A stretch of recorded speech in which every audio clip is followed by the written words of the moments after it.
내가 대구로 이사 왔을 때는 22살이었다. 처음으로 제대로 된 직장에 들어갔고 모든 것이 새롭고 흥미진진했다. 북적이는 거리, 모퉁이마다 있는 카페, 끝없이 이어지는 사람들의 물결. 하지만 한 가지가 내 이사를 망설이게 했다. 짧은 시간 안에 그리고 적은 예산으로 집을 구해야 한다는 점이었다. 결국 나는 외곽 근처에 오래된 집에 있는 작은 원룸을 선택했다. 겉보기엔 건물은 꽤 음산했다. 벗겨진 벽, 삐걱거리는 철문, 그리고 복도에 희미하게 켜진 전등. 하지만 가격은 적당했고 집주인은 다 잘 돌아간다며 괜찮다고 했다. 처음 며칠은 무난했다. 집은 의외로 아늑했다. 작은 부엌, 좁은 침실, 낮은 천장. 그런데 얼마 지나지 않아 집에 이상한 점을 알아차렸다. 거의 매일 밤 아래쪽에서 이상한 소리가 들려왔다. 이웃의 생활 소리와는 달랐다. 마치 발자국 같기도 하고 콘크리트를 손톱으로 긁는 듯한 소리 같기도 했다. 나는 집주인 아주머니께 물어보았다. 아주머니는 잠시 머뭇거리더니 말했다.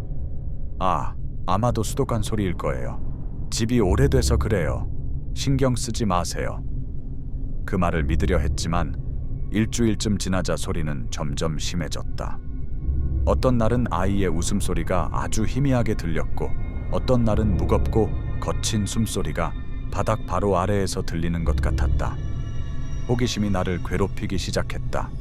이 집에는 지하실이 있다는 걸 알고 있었지만 아직 한 번도 본 적은 없었다. 어느 날 저녁 나는 결국 확인해 보기로 했다. 지하실 문은 복도 끝에 있었다. 오래된 철문에 녹슨 자물쇠가 걸려 있었는데 이상하게도 잠겨 있지 않았다. 문을 열자 차갑고 눅눅한 공기가 밀려왔다. 좁은 계단이 어둠 속으로 이어져 있었다. 휴대폰 손전등을 켜고 조심스레 내려갔다. 처음에는 평범한 지하실 같았다. 수도관, 거미줄, 오래된 상자들. 하지만 안쪽으로 들어갈수록 뭔가 이상했다. 집 크기보다 훨씬 깊게 복도가 이어지고 있었던 것이다. 복도 끝에 또 다른 문이 있었다. 손잡이도 없고 나무 표면은 긁힌 자국으로 가득했다. 마치 안에서 누군가 탈출하려고 발버둥 친 흔적 같았다. 심장이 미친 듯이 뛰었지만 나는 문에 손을 댔다. 문은 쉽게 열렸다. 안에는 작은 방 하나가 있었다. 창문도 없는 콘크리트 벽. 그 안에는 오래된 나무 의자와 먼지가 잔뜩 쌓인 거울 하나가 있었다. 바닥에는 낡은 인형 곰이 있었는데 다리가 하나 뜯겨 나가 있었다. 아무 생각도 정리하기 전에 갑자기 내 뒤에서 발자국 소리가 들렸다. 무겁고 날카로운 발걸음. 나는 재빨리 뒤돌아봤다. 복도는 텅 비어 있었다. 그 순간 내 휴대폰 불빛이 깜빡이더니 꺼졌다. 그리고 어둠 속에서 희미한 웃음소리가 들려왔다. 나는 계단 쪽으로 달려 올라갔고 거의 넘어질 뻔했지만 간신히 지상으로 뛰쳐나와 문을 닫았다. 그 후로는 다시는 지하실에 내려가지 않았다. 하지만 매일 밤 잠자리에 들면 그 웃음소리가 들렸다. 이제는 더 가까이서. 마치 지하실이 아니라 바로 내 침실 문 뒤에서 들려오는 것처럼. 몇 주가 지났다. 잠을 설쳤고 땀에 젖어 깨어나곤 했다. 가끔은 밤에 누군가 내 방 안을 돌아다니는 듯한 기분이 들었지만 문은 늘 잠겨 있었다. 어느 날 저녁 맞은편에 사는 할머니가 나를 찾아왔다. 그녀는 내 얼굴을 오래 바라보더니 낮게 물었다. 너도 그 소리 들리지? 나는 굳어버렸다. 그녀는 계속 말했다. 이 집은 오래 전부터 비어 있어야 했어. 다들 못 버티고 떠나지. 지하실에 주인이 절대 놓아주고 싶지 않았던 사람들이 있었거든. 그녀는 더 이상 말하지 않았고 나도 묻지 못했다. 그날 밤 모든 게 변했다. 나는 자다가 거울에서 이상한 기척에 깼다. 누군가 거울 표면을 손으로 문지르는 듯이 흔들렸다. 그리고 거울 속에는 내 뒤에 어두운 그림자가 서 있었다. 고개를 숙인 채 웃고 있었다. 나는 돌아봤다. 방 안은 비어 있었다. 하지만 웃음소리는 사라지지 않았다. 오히려 점점 커졌다. 마치 내 머릿속에서 들리는 것처럼. 공포에 질려 나는 열쇠도 챙기지 않고 집 밖으로 뛰쳐나왔다. 계단을 내려가는데 뒤에서 누군가 내 발걸음을 따라오는 것 같았다. 나는 정신없이 달려가 거리로 나왔다. 다음 날 아침 집주인과 함께 짐을 가지러 돌아왔다. 그런데 내 방 안은 내가 산 흔적이 전혀 없었다. 옷도 그릇도 아무것도 없었다. 오직 침대 위에 낡은 곰 인형 하나만 앉아 있었다. 나는 그날 바로 이사를 나왔다. 가끔 꿈을 꾼다. 나는 다시 지하실로 내려가고 긴 복도를 따라 걷는다. 그리고 그 방의 문을 열면 거울이 있다. 거울 속에는 나 자신이 서 있다. 하지만 내 모습은 웃으며 속삭인다. 이제 내 차례야.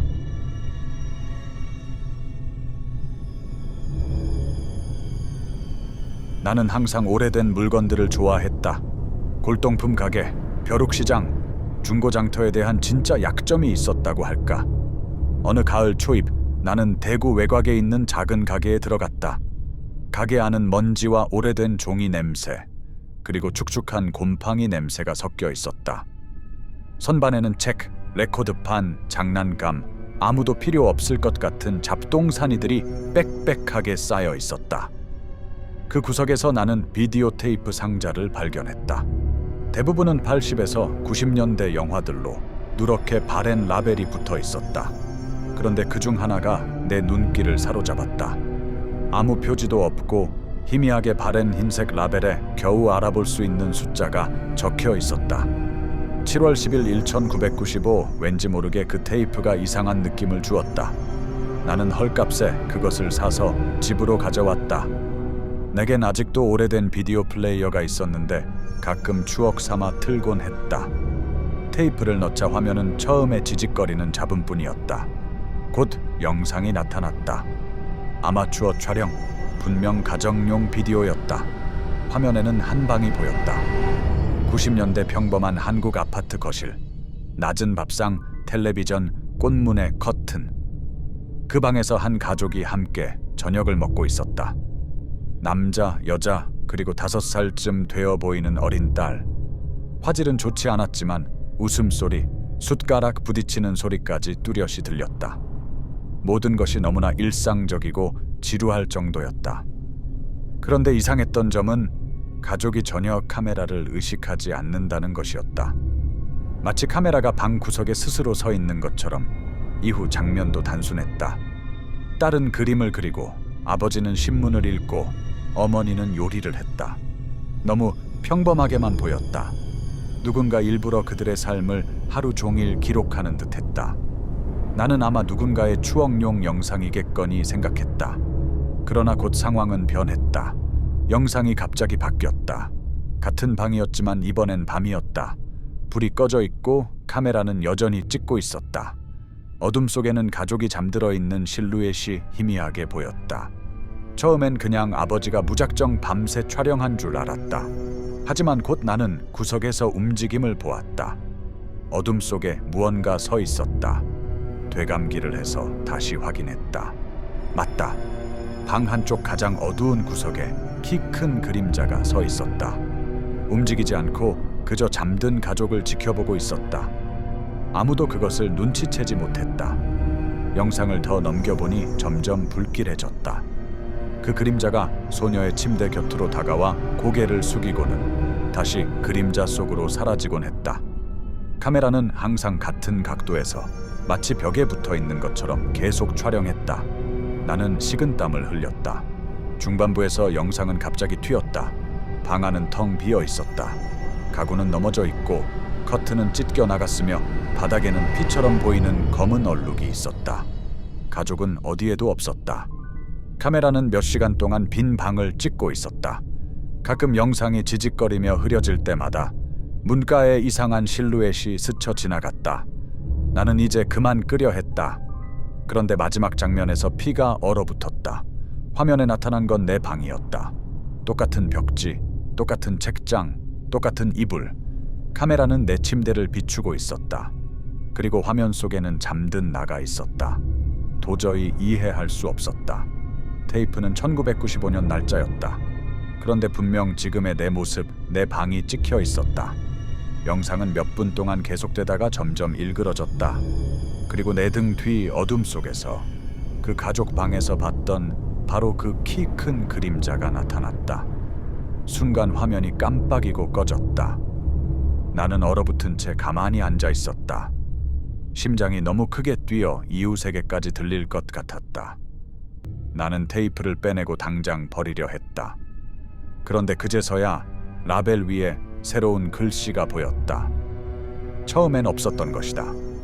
흰색 라벨 위에 새로 쓰인 날짜는 17년 8월 2025년. 나는 항상 나 자신을 꽤 용감한 사람이라고 생각해왔다. 적어도 미신을 믿어본 적이 없었고 어릴 적부터 괴담 같은 건 비웃곤 했다. 하지만 서울 외곽의 오래된 집에서 방을 빌린 이후로 모든 것이 바뀌었다. 그 집은 의심스러울 정도로 싸게 나왔다. 건물은 100년은 된 듯 보였고 벽의 페인트는 벗겨지고 계단에는 금이 가 있었으며 난간은 녹슬어 있었다. 하지만 나에겐 당장 살 곳이 필요했고 결국 그곳을 선택했다. 집주인은 눈빛이 텅 빈 노파였다. 그녀가 보여준 방은 작고 천장이 낮았으며 눅눅한 냄새가 났다. 하지만 가장 이상했던 건 방에 창문이 전혀 없다는 점이었다. 작은 틈조차도 없고 오직 문 하나만 있었다. 조금 특이하죠? 노파는 내 표정을 보고 말했다. 금방 익숙해질 거예요. 아무도 들여다보지 못하고 밖에 소음도 안 들어오죠. 아주 조용해요. 나는 곰곰이 생각하다가 잠잘 땐 오히려 좋을지도 모르겠다고 스스로를 설득했다. 그리고 계약했다. 첫 번째 밤들 처음 며칠은 괜찮았다. 회사에서 돌아와 스탠드 램프를 켜고 책을 읽거나 휴대폰을 보다 잠들곤 했다. 방 안은 정말 무서울 정도로 조용했다. 이웃의 발소리도 창밖 자동차 소리도 들리지 않았다. 하지만 셋째 날 밤 나는 갑자기 깨어났다. 불은 꺼져 있었고 늘 잠들기 전 껐으니 당연했다. 하지만 나를 깨운 건 다른 것이었다. 어딘가에서 스르륵 하는 긁는 소리가 들렸다. 처음엔 누군가 벽 바깥을 긁는 줄 알았다. 하지만 곧 깨달았다. 창문도 옆방도 없는 콘크리트 벽뿐이라는 사실을. 그 소리는 점점 커졌다. 마치 누군가 벽 안쪽에서 손톱으로 긁는 듯했다. 나는 온몸을 굳히고 귀를 기울였다. 몇 분 뒤 소리는 멈췄다. 나는 착각이라고 스스로 위로했다. 하지만 다음 날 밤 같은 일이 반복됐다. 이번엔 긁는 소리뿐 아니라 벽 너머에서 들려오는 거친 숨소리도 있었다. 설명을 찾아서 아침에 나는 집주인에게 물었다. 여기 쥐 같은 게 있나요? 밤마다 벽에서 소리가 나던데요. 그녀는 나를 텅 빈 눈으로 바라보다가 기묘하게 웃었다. 오래된 집은 원래 뭐가 좀 긁히죠. 금방 익숙해질 거예요. 하지만 그 소리는 분명 동물의 소리가 아니었다. 너무 인간 같았다. 그날 밤 나는 일부러 램프를 켜둔 채 잠들었다. 그러나 한밤중에 불이 스스로 꺼졌다. 눈을 뜨자 방 안은 완전한 어둠에 잠겨 있었다. 그리고 그 어둠 속에서 벽 바로 옆에서 속삭임이 들려왔다. 단어는 분명히 들리지 않았지만 누군가 벽 뒤에 서서 내게 말을 하고 있었다. 발견 낮에 나는 벽을 두드려 보았다. 딱딱한 콘크리트뿐 빈 공간은 없었다. 하지만 침대 머리맡에서 이상한 선을 발견했다. 칠해져 가려진 작은 문틀 같은 선이었다. 심장이 철렁 내려앉았다. 더 세게 두드리자 안쪽에서 무언가가 둔탁하게 답했다. 그날 밤 잠을 잘 수 없었다. 벽 뒤에서 느릿한 발소리가 들려왔다. 때때로 침대 머리맡 문 앞에 멈추더니 속삭였다. 새벽 3시쯤 나는 더 이상 참지 못했다. 칼을 가져와 벽의 선을 긁기 시작했다. 낡은 석고가 떨어져 나가고 오래된 빗장이 드러났다. 그것은 확실히 오래전 막아버린 문이었다. 나는 왜인지 모르게 그 빗장을 열고 말았다. 문은 끼익 소리를 내며 열렸다. 그 안에는 내 방만큼 작은 창문도 없는 방이 있었다. 가구 하나 없었고 천장은 더 낮았다. 그리고 그 구석에 사람이 서 있었다. 아니 정확히 말하면 한때 사람이었던 것. 앙상한 뼈만 남은 몸, 여기저기 찢어진 피부, 눈은 텅 비어 하얗게 불타버린 듯했다. 그는 꼼짝도 하지 않고 나를 똑바로 바라보고 있었다. 나는 얼어붙은 듯 움직일 수도 소리칠 수도 없었다. 그 존재가 뼈가 삐걱대는 소리를 내며 한 발 다가왔다. 그리고 또 한 발. 나는 비명을 지르듯 문을 닫고 빗장을 걸었다. 전신이 떨렸다.